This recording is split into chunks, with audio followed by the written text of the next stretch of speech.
Il s'appelle Elon Musk, un homme qui envoie des fusées dans l'espace, qui rêve de Mars et qui a décidé de connecter la planète entière. Son projet s'appelle Starlink, une constellation de satellites capables d'apporter Internet là où les câbles ne passent pas, là où les réseaux s'arrêtent. Aujourd'hui, ce projet arrive au Sénégal, par le ciel, sans frontières, sans précédent. Et cette arrivée ne laisse personne indifférent. Bienvenue dans Débat du pays. Aujourd'hui, nous allons poser une question simple. Starlink au Sénégal. Révolution numérique ou menace invisible? La nuit tombe sur le Sénégal. Au-dessus de nos têtes, le ciel semble calme. Mais là-haut, quelque chose bouge. Des milliers de satellites. Silencieux, invisibles, et pourtant plus puissants que n'importe quelle antenne au sol. Starlink arrive. Pas par les câbles, pas par les pylônes, par le ciel. Quand le ciel devient un réseau, tout change. Starlink n'est pas un opérateur comme les autres. Ce n'est pas simplement une entreprise, c'est une constellation. Des milliers de satellites en orbite basse, à seulement quelques centaines de kilomètres au-dessus de la Terre. Bien plus proche que les satellites traditionnels. Cette proximité change tout. Elle réduit le délai. Elle accélère la transmission. Elle rend l'Internet presque instantané. Chez vous, au sol, une antenne. Petite, plate. Elle regarde le ciel, sans creuser, sans câble, sans infrastructure lourde. L'antenne se connecte au satellite le plus proche, puis à un autre, puis à un autre encore. Un mouvement permanent, un balai silencieux au-dessus de nos têtes. Les satellites communiquent entre eux par des faisceaux laser. Les données circulent dans l'espace, de satellite en satellite. Elles traversent les frontières sans les voir.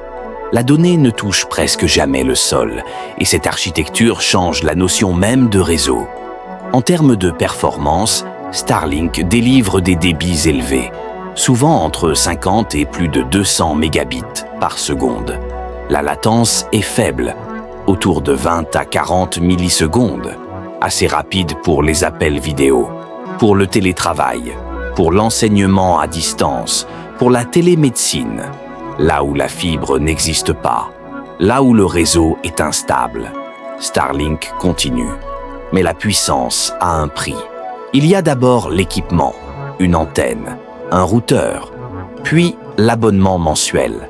Starlink n'est pas l'option la moins accessible pour tous, mais il promet une chose rare, la stabilité, la constance, l'indépendance vis-à-vis du réseau local. Pour une école isolée, pour une entreprise en zone reculée, pour une organisation humanitaire, le calcul devient différent. Starlink ne couvre pas seulement les villes, il couvre les territoires.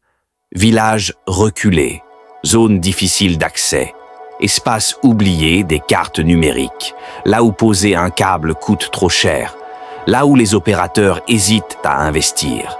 Le ciel, lui, n'hésite pas. Il est déjà là. Et c'est ici que la tension commence. Car Starlink n'utilise pas les infrastructures locales. Il ne dépend pas des réseaux existants. Au Sénégal, Sonatel, pilier historique des télécommunications, s'inquiète. Non pas de la technologie, mais du déséquilibre. Les mêmes règles s'appliquent-elles à un acteur qui opère depuis l'espace? Les mêmes taxes, les mêmes obligations, les mêmes responsabilités. Derrière la question économique se cache une question plus profonde, celle de la souveraineté numérique. Quand les données quittent le sol, où vont-elles? Qui les héberge? Qui les contrôle? Peut-on être pleinement souverain sur un réseau qui ne touche presque jamais notre territoire? Ce débat dépasse le Sénégal. Il concerne l'Afrique entière. Starlink peut être une chance. Relier les oubliés. Accélérer le développement. Mais sans cadre clair, sans règles équitables, toute puissance peut fragiliser un écosystème. La technologie avance plus vite que les lois. Et aujourd'hui, le Sénégal se trouve à un carrefour.